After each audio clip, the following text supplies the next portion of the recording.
listeners who might not be as up on mitochondria, like I love mitochondria, you love mitochondria, but for the listeners, can you give sort of a primer? What are they? Where are they? Yeah.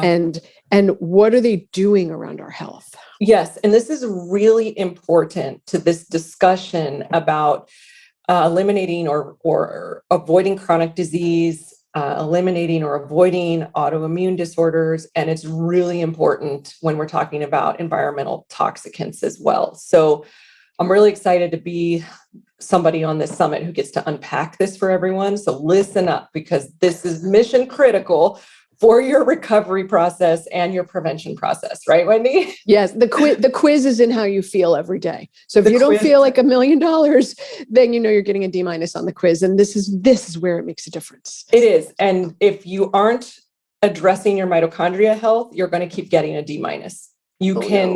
You can do everything right. I mean, I talk to people all the time who say, but I exercise and I sleep and I eat healthy and I still don't feel good.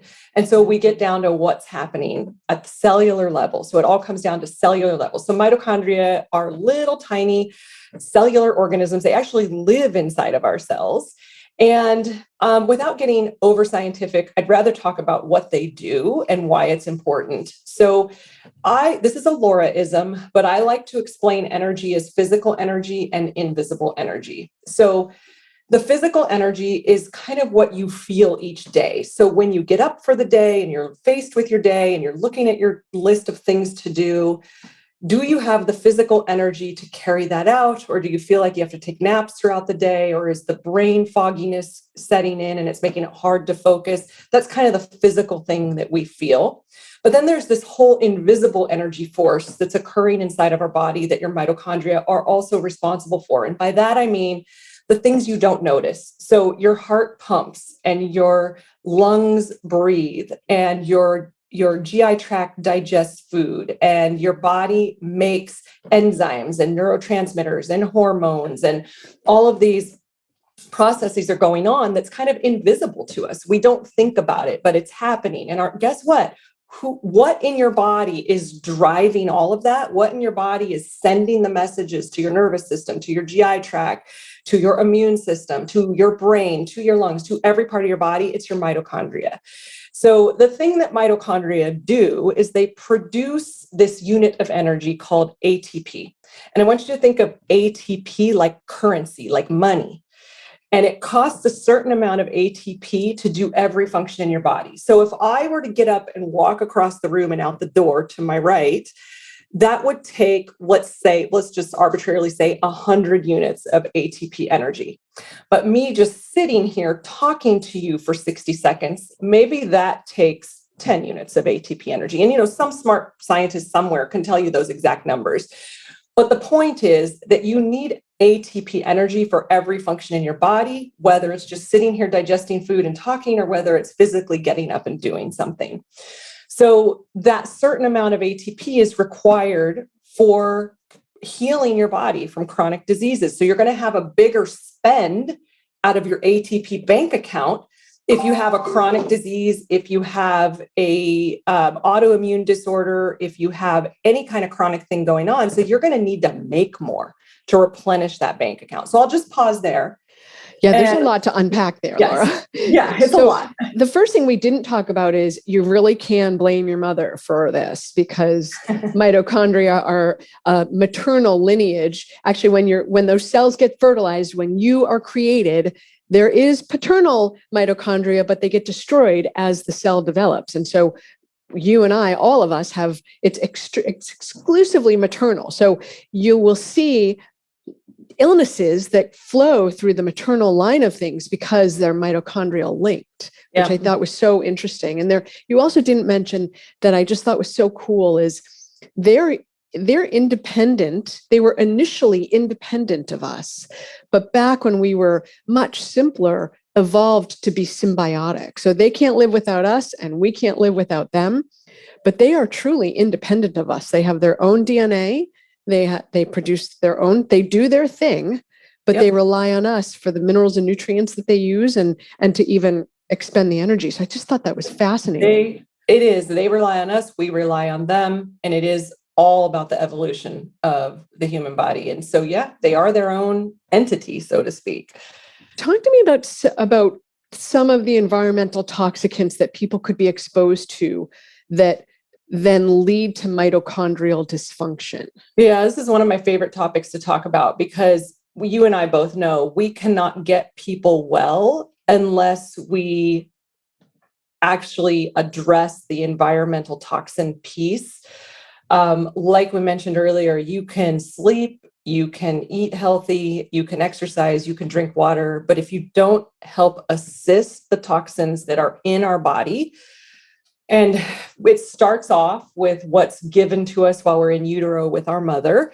So she not only gives us our mitochondria, she gives us our first load of toxins as well. So I'm sure Thanks, Mom. Yep.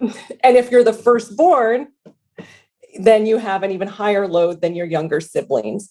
So it starts there. Mom offloads. And there's even a theory that the fetus is used as an offloading space for mom to get rid of some chemicals. It's crazy. I know it's hard to think about that as you Yes. that face, but so it starts there. And I'm sure you have, because the topic of this summit is all about toxicants.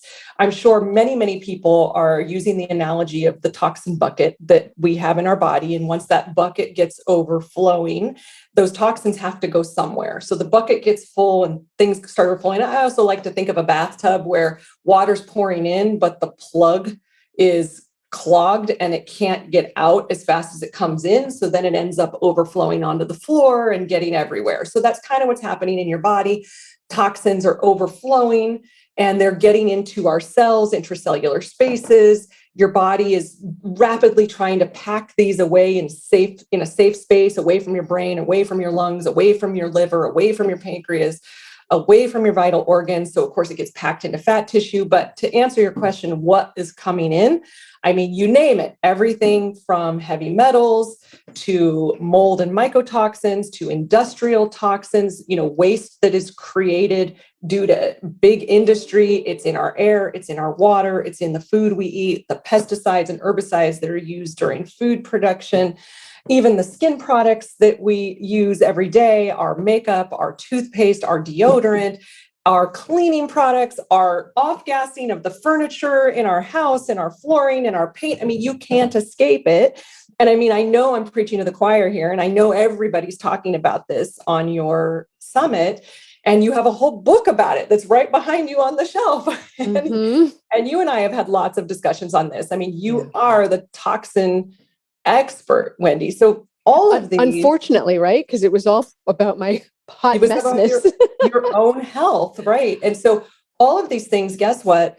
They are flatlining your mitochondria ATP production as well. So it's Let's dive into this though, because for the people listening, what happens is you get exposed to something and your body has to deal with it. But the process of dealing with it stresses the mitochondria because they need to make more energy in order for you to actually clean your house, basically. Yeah. So now do that at 1,000x because you got a major toxic exposure when you stripped the lead paint out of your house, or you used VOC paint, or you ripped something out, or whatever. You eat non-organic food. Now you have this ongoing onslaught that just keeps challenging the system. Yeah. So the first thing that happens is this, what we call metabolic instability. So as the mitochondria are functioning, the function declines, you get this lowered energy production. That's your ATP bank account that we already talked about.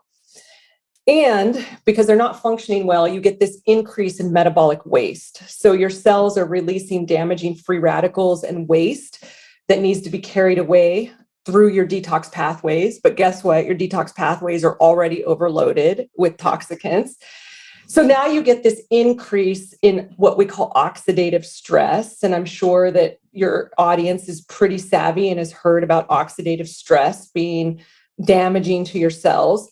And then you also get this lowered antioxidant production. So antioxidants are important for our cellular health. This gets lowered.